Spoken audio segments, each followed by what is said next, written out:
There's only one person per square mile here. Did you know we actually bought Alaska for $7 million from Russia back in 1867? Can you imagine? All this land for $7 million. I'm sure Russia would like to have Alaska back, but you can't have it, Russia. Too bad. So sad. There's also a bunch of mountains in this part of the state. Alaska has 17 of this country's highest peaks, and the mountain ranges are what kind of separate Alaska's interior from the main population centers along the southern end of the state. One such mountain is Denali. It used to be called Mount McKinley, but they changed it. I don't know why they're changing all the names of stuff up here.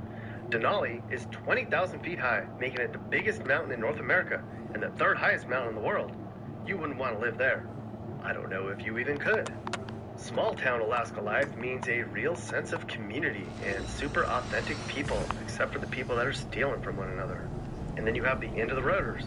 Those are the people who came to escape, and they just stayed because, well, they're at the end of the road. They're pretty weird. You probably don't want to hang out with them. This is a traffic jam up here in Alaska. Now, you definitely need medevac insurance if you live way out in these parts, and it seems like everybody up here has been featured on some sort of reality show about surviving in Alaska. But in reality, their day-to-day life is sort of like yours, just with longer commutes and way slower internet. And you probably don't have bears in your front yard either. But when you do go to the store, you fill up your car to the point that you can barely shut the door. And due to the isolation and limited roads, there's teeny little airstrips all over the place. In fact, it's a fact that 1 of every 100 Alaskans is an active pilot. Can you imagine? 1 out of 100 people flies a plane here. For fun in Alaska, if you're not in a major city we're going to talk about soon, it's going to be all outdoorsy stuff. You know, hiking, hunting, fishing, mountain climbing, skiing, mountain biking, boating, windsurfing, target shooting, camping, off-roading, snow machining, and northern light watching. But you better come prepared to deal with the dangerous animal life up here. Polar bears, regular bears, wolves, and moose. They'll kill you and not even feel bad about it. The mosquitoes can just about pick you up and carry you away. But it's not just the animals that'll kill you, the people will too. Alaska's the second most dangerous place of all states per capita, with a violent crime rate that means you can't let your guard down. This state has 4 times the number of rapes of any other state and has the 5th highest homicide rate of any other state. That's just the ones they know about. Over here is the southwest part of Alaska. Much of the far western side of the state is very similar to the interior, lots of wide open spaces. But here, the Bering Sea plays a big part in the day-to-day life. Again, it's a lot more native villages where they live off the land. Places like Dillingham and Bethel where you likely wouldn't fit in. Alcoholism, drug abuse, spousal abuse, and suicide are sadly common in these remote western villages. These communities continue to face huge challenges trying to adjust to the modern world. The Aleutian Islands go way over here into the middle of the Bering Sea, kind of making a barrier between the Bering Sea and the Pacific Ocean. This is where they filmed Deadliest Catch. It's a TV show. It's really super pretty here, but there's only about a half dozen places where people actually live. There's about 6,000 people total in this whole area. Some villages have 50 people, some have 500 people. Unalaska is the biggest place where there's about 4,500 people. Yes, it's a place called Unalaska. If you're a teacher or a nurse, you'd be welcome here because they need those. If you have a philosophy degree and you're looking for a job, you'd be out of luck. There's a pretty good chance for steady work you'd be canning or catching fish all day long and isolated for weeks. And the cell phone reception's spotty at best. But there's plenty of work here in Dutch Harbor, chopping up fish, if that's your thing. Kodiak is also here. It's also only accessible by plane or boat. Are we seeing a pattern already? There's a Coast Guard base here in Kodiak. It rains a lot. There's 6,000 people here, kind of spread out among different areas. They actually have a Walmart in Kodiak, so you never starve or be cold. There's some entertainment in Kodiak, kind of like the same stuff you'd find in any small town in America. But you'd very quickly find yourself doing the same things over and over again. I mean, how much bowling can you handle? You can also assume you're going to run into the same people everywhere you go, especially at the local bars. But that's going to be the case for just about anywhere else in the state. Now, what do Alaskans eat? Besides subsisting on chewing tobacco, Alaskans eat caribou, whale, moose, halibut, musk ox, and salmon. Many people save hundreds a year on their food bills because of all the salmon they catch. The blueberries are also a big deal here, and due to the really long summers, Alaska gardens can yield huge vegetables, like we're talking 35-pound broccoli and 138-pound cabbages. But not everybody here eats fruits and vegetables and fish and moose. A lot of people just eat at McDonald's like anywhere else in America. Now, right here is where all the people are in Alaska, people. This is the south central part of the state. Anchorage proper has 300,000 people, and that's like half the state's population. But there's lots of other little areas down here, too. Humber is here. It's a quaint drinking village with a fishing problem. Valdez is here along the coast. This is where all the oil flows and is shipped out of state, and where a lot of the groceries and toys are shipped into the state. Talkeetna is a little place with less than 1,000 people. They once had a cat from here. The city of Whittier here has 200 people, and just about everybody lives in the same building.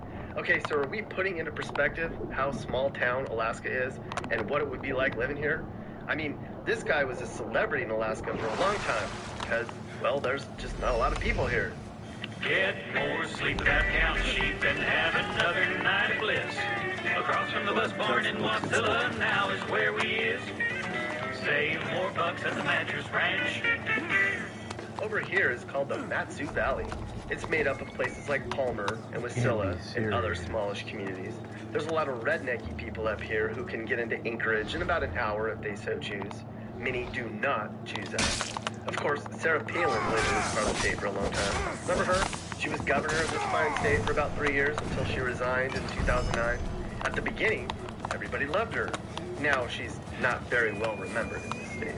Most Alaskans are some shade of libertarian-ish conservative. The state always picks the Republican running for president, and for the most part, most Alaskans are just more about live and let live than they are hardcore Bible thumpers you find in the South. If you're a liberal and you aren't all in their faces about it, nobody's really going to care. Just leave people alone. Anchorage is clearly the biggest population center in the state. It's a very mixed crowd. It's estimated there's over 100 languages spoken at Anchorage area schools. 100 people. Can you imagine? There's a lot of different people here from all over the world. If you lead an alternative lifestyle, this is where you'd feel most comfortable. There's a lot of homeless people here. Many of them are mentally unstable and drug-addicted natives who can't assimilate into the modern world. The Anchorage neighborhood of Eagle River is over here. This is where all the rich people live. There's also an area on the southeast-ish side of town where there's a lot of wealthy folks. The rundown parts of town are along Muldoon Road on the east side of town, as well as an area along Mountain View Drive up here. You likely wouldn't want to live in these parts of town because they're rough and dangerous. But you might if you can't afford anywhere else. Jobs-wise, ever tell you like about the any time other an small Athenian city, spy got they into our needed ranks? particular vocational Took the type commander people up 2 here. weeks You know, to like find them, my loggers, lad. fishermen, Oh, really? electricians, We should welders, have caught him construction sooner. people, nurses, He always teachers, kept that to sort of stuff. himself. Economic All right. opportunities are limited, and Alaska's probably going to Once we have caught him long-term meeting with the economic Athenians, uncertainties. it was But if you over. have a skill set that's He in got what demand he here, you'll be deserved. fine. The The commander cost of stuck living his is head on a much higher spear in and Alaska, placed it especially outside the the barracks as a warning.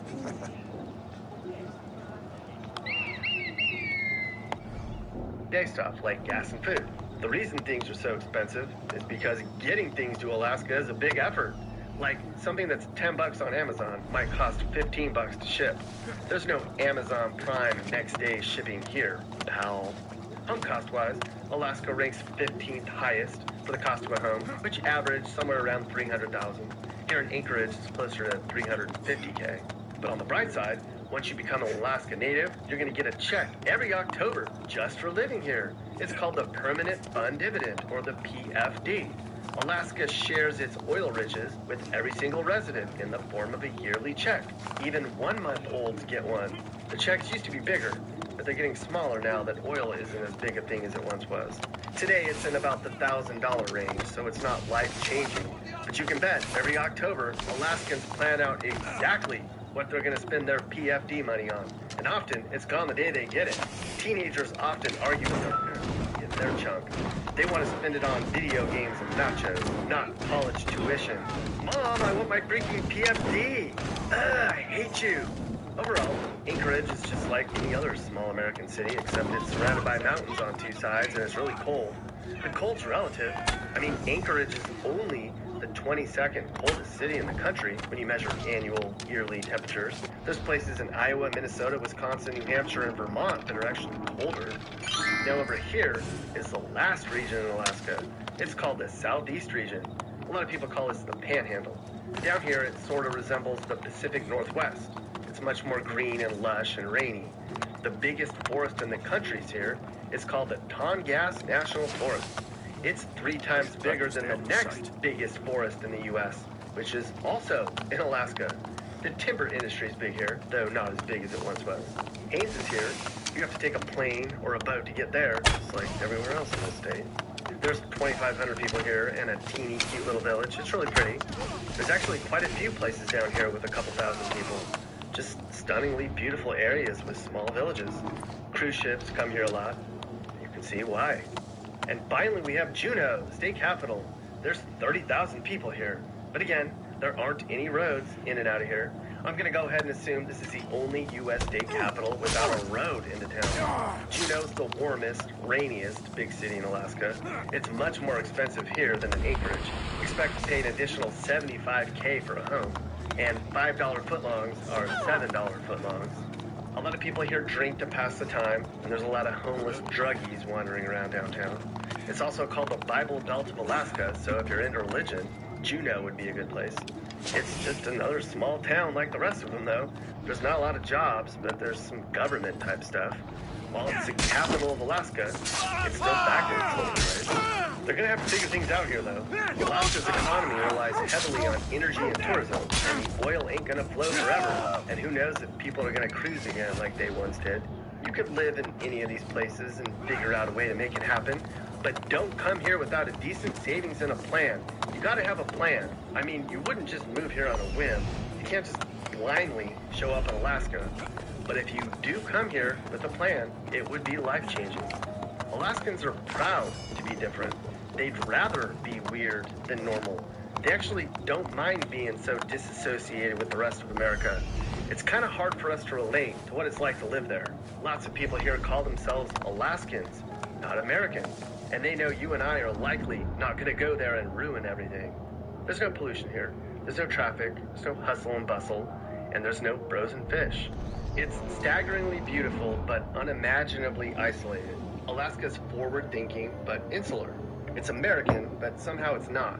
It's a complicated people living in an unforgiving environment. Alaskans are hardy problem solvers and stubbornly independent.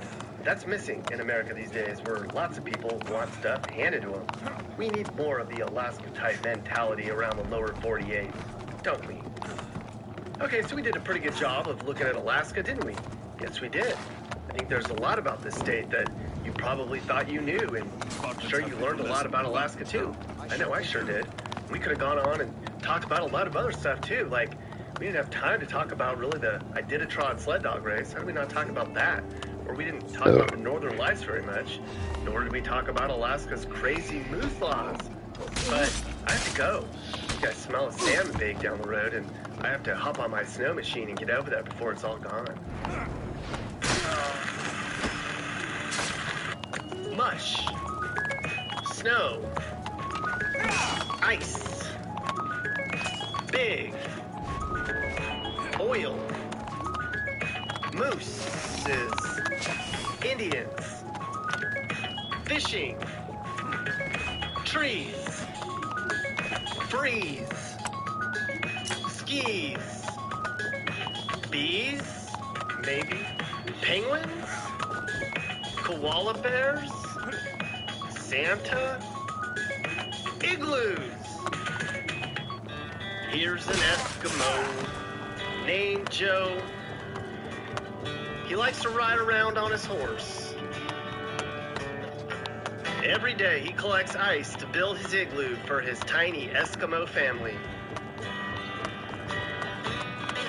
They love sleeping in ice houses, and they don't beg for money like they do in Seattle. Good for you, Joe. What the heck? Joe's not the name of an Eskimo. It is for this one. Their names are usually way longer. Nuh-uh, not this Eskimo. His name is Joe. Hey guys, if you learned something new about America or what it's like to live in America, great. You should think about subscribing and turning on your notifications. You can also click one of these videos or playlists for more. You can also now buy my songs on iTunes and other formats. Click the link in the description. Thanks for watching, and remember, While we all might have different views, we should all be nice to each other and try to make the U.S. a better place in a positive way. This is Sage, Nick's manager. This has been a Corner House Entertainment production. This is Bobby.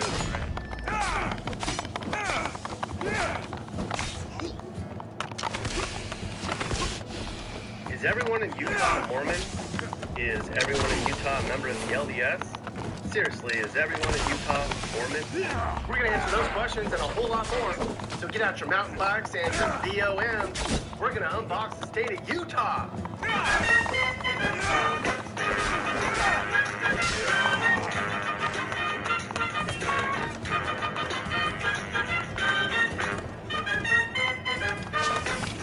Oh, a Mormon church, or a Church of Jesus Christ of Latter-day Saints. This is a very important part of Utah's culture, but it's also very private. Like if you're not Mormon, you can't go inside. But Mormons say it's not about secret, it's about sacred. The Mormon church is a mystery to a lot of people and a very uniquely American religion. Members of the Mormon faith are aware that they are sometimes seen as a source of mystery and suspicion. The membership numbers for the LDS are shrinking, and today, about 1.7% of America's population is Mormon. That's about the same number as the Jewish population. Yes, it's true that Mormons have a big influence on the politics and everything else in the state, but the whole state isn't Mormon, sort of. In order to get a well-rounded view of the state of Utah, we need to get out of the church and out of the home and head out into the rest of the state and see what else is going on. Only then can we truly know what it's like to live in Utah. This is Utah. As you'll see, most of the population is in the Salt Lake City metro area, and that area is growing super fast. There's also a lot of other stuff going on in Utah, though, especially when it comes to exploring the outdoors. Utah's a very interesting state, and there's something different around every corner. We're going to begin here in southwest Utah. Now, southern Utah is one of the prettiest, if not the prettiest, part of Utah. Right here along the Arizona border are many of Utah's national parks, little touristy towns, and St. George. St. George is actually a pretty decent-sized city at about 85,000 and growing pretty fast. A lot of Utah folks go down to St. George a couple times a year, especially in the winter. It's sort of an artsy place and very brown and hot. You could say it's a lot of Mormons and old people, and a lot of snowbirds have second homes here, so the pace of life is really slow. It is a cute downtown area and sits at the base of the Red Cliffs Desert Reserve. Look at this picture. It's a great place for people on a fixed retirement income, where you can get a home for about $375K. The little teeny town of Hilldale, along the Arizona border, is the polygamy capital of the world. If you don't know what polygamy is, it's when a man has many wives, or, less likely, when a wife has many husbands. It's pretty much outlawed these days, but in Utah, it's a minor ticket, if you can believe it. Polygamy isn't a big deal in the USA, but if you looked up where the polygamy communities are in the US, most are in Utah. But not everybody here has a sister wife. I wish I had many wives. Matthew, you're married to Karen, and you have 4 kids already. How many more wives and kids do you need? You better not get another wife. I'll cut you. Karen, that's actually pretty funny.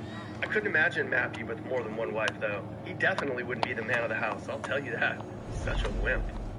Most of southern Utah, especially south central, is dominated by smallish towns and cities, anywhere between a couple hundred people and a few thousand people. And this is also where you'll find many of Utah's recognizable national parks. Zion National Park is here, not too far from St. George. This is sometimes considered the crown jewel of Utah's 5 iconic national parks. There's a bunch of really pretty rocks and canyons here. Springdale is a little community here that's all artsy and snobby. Then you have Bryce Canyon National Park, which has a bunch of tall rock formations. Bryce Canyon City, or Bryce, is here. It's also a teeny place of a couple hundred people and more tourist trap stuff. Next to that's the Grand Staircase Escalante, which has more rugged cliffs and terraces, and these slot canyons that are really cool but can be kind of dangerous. And then you have the Canyonlands National Park, which has more canyons, mesas, and buttes. There's more slot canyons here too. This is where that hiker guy got stuck back in 2003. He spent 6 days wedged under a boulder before he had to cut his own arm off to get away. Can you imagine?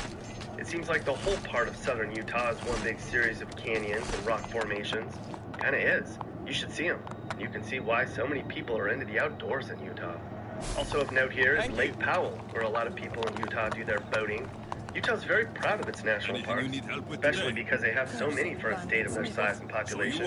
And while it's pretty in so many areas, it's counterbalanced by a lot of drab, beige nothingness in most of the state too. It's kind of ironic that Utah has a reputation for beauty now, because part of the motivation for the Mormon pioneers to settle here is that it was so ugly, they didn't think anyone would bother to run them out of the area. Down here is southeast Utah. There really isn't much here. The Four Corners National Monument's here, where Utah, Colorado, Arizona, and New Mexico meet. There's some small towns with hippies and farmers and self-reliant mountain folk down there. Many of the smaller towns in Utah and on the fringes of society are teeny and a little poor. There's some trailer parks sprinkled in too. Central Utah is a lot more small towns and forests and more canyon-type stuff. And that's far different than over here in eastern Utah, which has its own culture. Moab's here. Everyone's heard of Moab. It's an artsy town outside of Arches National Park where you can see all the pretty rock formations you've seen in pictures. Moab has an interesting mix of snobs and free-spirited hippie folk. A lot of people go there to mountain bike and to hike and hang out. Moab's growing fast. There's a bunch of new condos and other buildings going up all over. Word's out about how great Utah is, I tell you, but more on that later.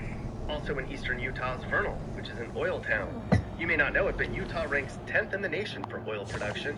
A lot of the oil sands here in eastern Utah are a big source of income for the blue-collar workers in the state. And no, oil does not come from dinosaurs, that's a myth. But there are a ton of dinosaur fossils in northeast Utah. In fact, there's a dinosaur national monument here where people dig up dinosaur bones all the time. And by people, I mean paleontologists, not just anyone. A big chunk of eastern Utah is also home to the largest Native American reservation in the state, called the Uinta and Ouray Reservation. Many of the communities here are neglected and poor and don't have casinos. There isn't a casino in the entire state of Utah, so Utahns need to drive into other states to get their gambling fix on, like over here in western Utah. Wendover is a small city on the Nevada border where Utah people drive to throw their money away. Strong. Along the Utah-Nevada state line are Gather several your things casinos and meet which me are at my happy to ship. take their money. Thank you very much. Vegas is also a big destination for Utah folks as well, which might surprise some people given the religious demographic and Vegas's reputation. To get good food and to see the seedier part of life, you kind of have to go to Vegas, since Utah's pretty bland culturally. There's some decent Mexican food in Utah. Most people here eat good old-fashioned cheeseburgers, fries, and shakes. Utah is also very proud of inventing fry sauce, which is just mayo and ketchup mixed. I know, not very exciting. They put it on their burgers and fries. Utah was also home to the first KFC franchise, but three really important food groups here are casseroles, funeral potatoes, and Jell-O. Funeral potatoes are basically a potato-based casserole that people serve at, well, funerals. And Jell-O is huge in Utah. They love Jell-O with shredded vegetables or fruit chunks in it. It looks gross and kind of is gross. Green or lime Jell-O is a big deal here. And Jell-O is actually the official state snack. Jell-O is such a big deal here in Utah that the official Olympic pin from 2002 was a bowl of green Jell-O. But a lot of western Utah is dominated by desert and really flat landscape. The Salt Flats are way out this way. It's so wide open and flat in western Utah that people just take their cars out there and drive as fast as they can. The world land speed record was set here when somebody went 142 miles an hour. Now, that's nothing, but back in 1914 it was a big deal. Today, the land speed record is 760 miles an hour, and that was set in a nearby Nevada desert.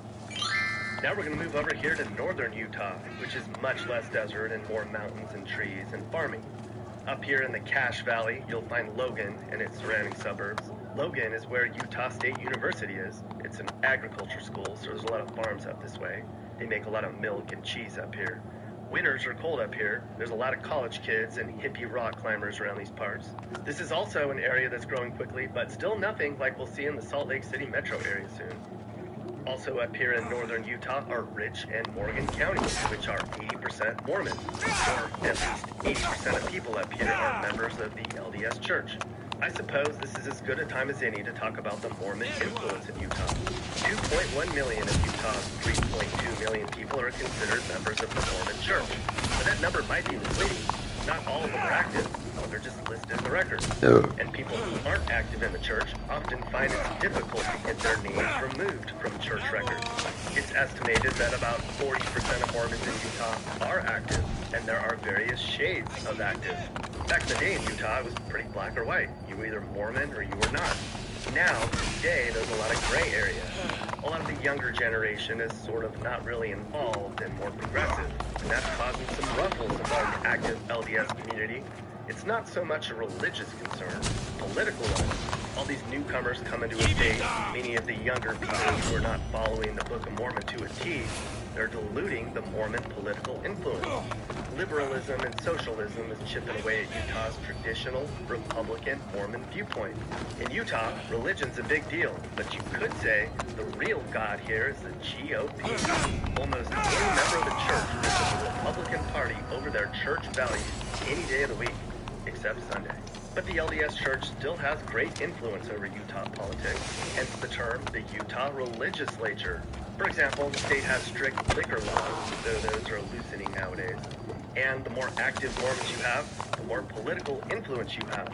Currently, Utah's the fastest growing state, but only about a third of the population growth is because of an influx of outsiders. Much of the growth here is because of a high birth rate. Utah has the nation's second highest birth rate of all. Mormon families have 3.4 kids per family, which is far higher than the national average of 2.1 kids per household. It's not uncommon for 5-year-old Mormon kids to be uncles and aunts. But all the Mormonism and the conservative values make for a healthy population. The lack of drinking and smoking makes for a very healthy community. Now we come to the Salt Lake City metro area. This part of the state can be broken up into the Wasatch Front and the Wasatch Back.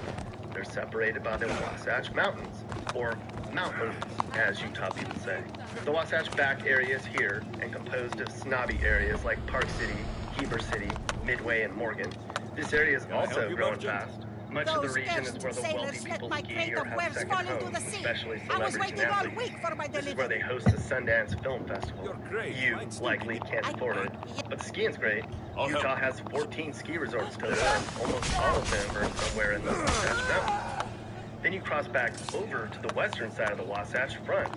Now this whole area here, from basically Brigham City all the way down to like Santaquin along the I-15 and at the base of the mountains is the Wasatch Front. Many of the communities are smallish and kind of blend in with one another. There's kind of small towns with little main streets and sprawling suburbs. This whole front is where most of the population growth in Utah is taking place. What was once wide open spaces here is now being taken up by condos and home communities and strip malls. And whatever land is left here between the lakes and the mountains, it's being developed quickly. If you move to the Wasatch Front, you're going to need a car. It's the only real public transportation's in Salt Lake City proper. 80% of Utah's population's here, and all that growth has brought in all the problems that other metro areas have seen for decades that Utah had been immune to. You know, smog, traffic, homelessness, drug abuse, and crime. In fact, Salt Lake City is in the top 5 in the nation for property crimes, and it's in the top 10 for drug use. You probably didn't know that. A lot of the property thefts in SLC are to get money for drugs. In terms of violent crime, though, there isn't much of that here, except in places like South Salt Lake, West Valley City, and Kearns. If you moved here, it's not going to be cheap anymore, and good luck finding a home without a bidding war. Lots of the people moving here from other western states like California.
picked up your message on the board.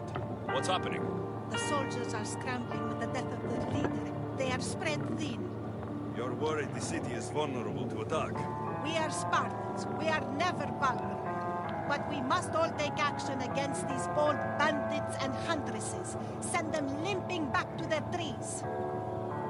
So you'd like me to wipe out the huntresses? Yes. I'll take...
Okay.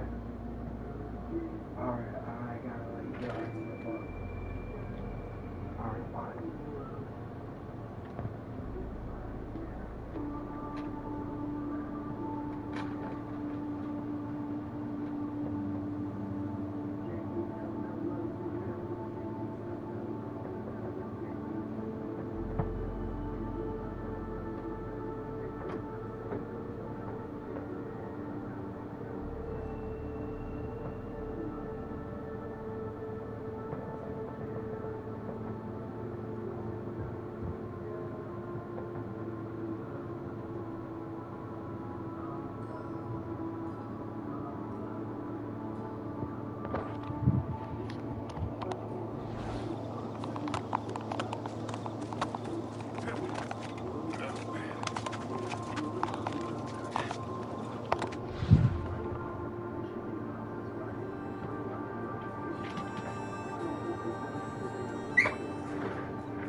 Watch out.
Alright, fat boy.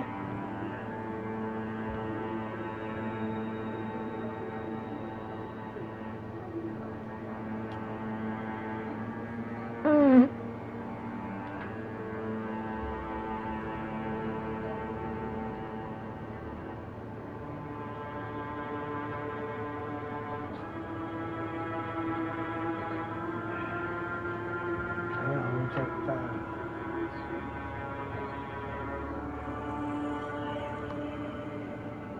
I'll take you in a little bit, alright? Yes, you gotta go right now.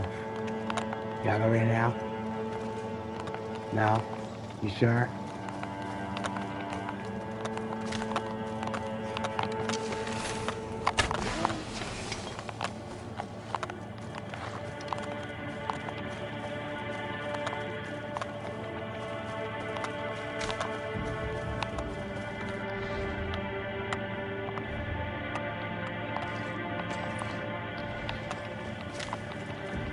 They'll be on high alert here.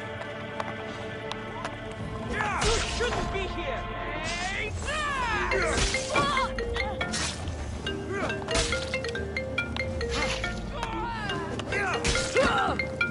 Earn the reward, I think. Hello? Hey, is your grocery there? Yeah, there was no crab legs, but everything else they got. Okay, alright then. Alright, Alright. alright, bye. Alright, bye.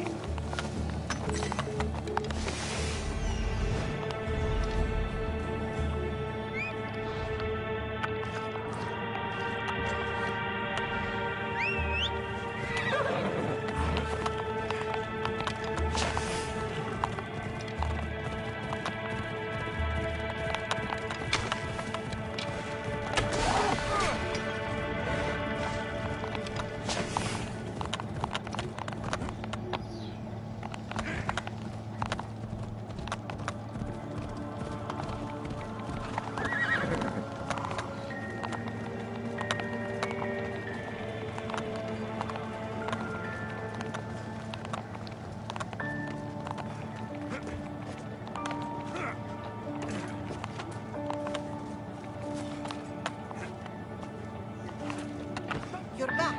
Have you killed them? I took care of them. You...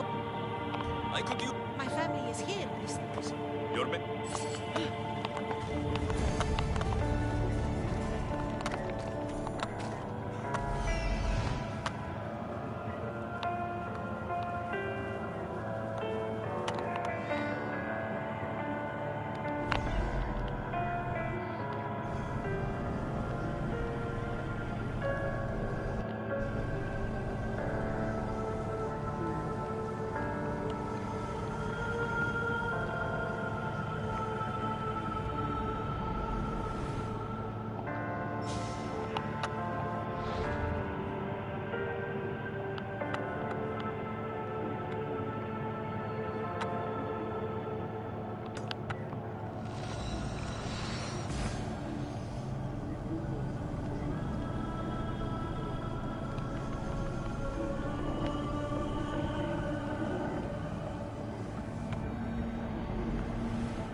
Off we go now.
I should stay hidden if I don't want to fight.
Still coming to collect them!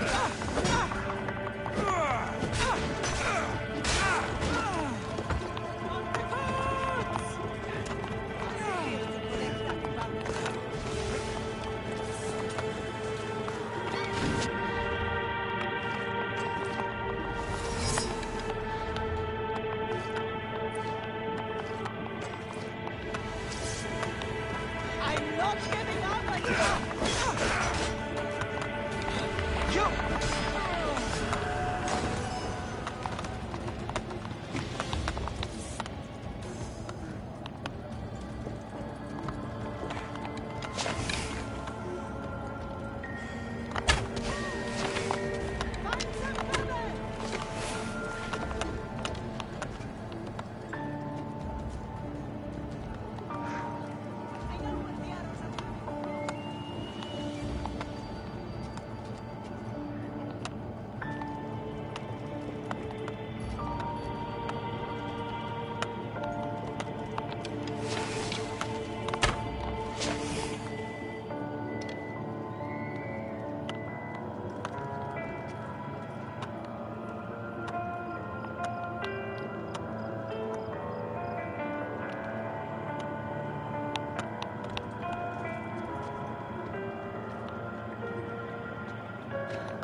Nothing here. You're just... I want...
Best to stay off the side.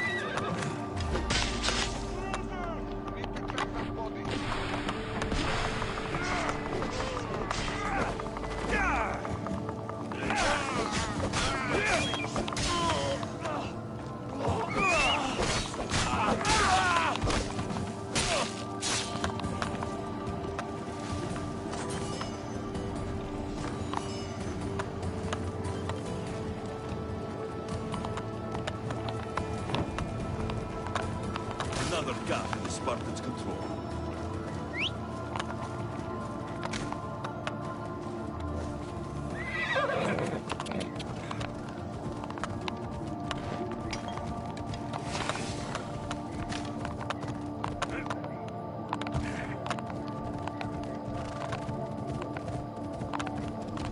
We're in a far distance.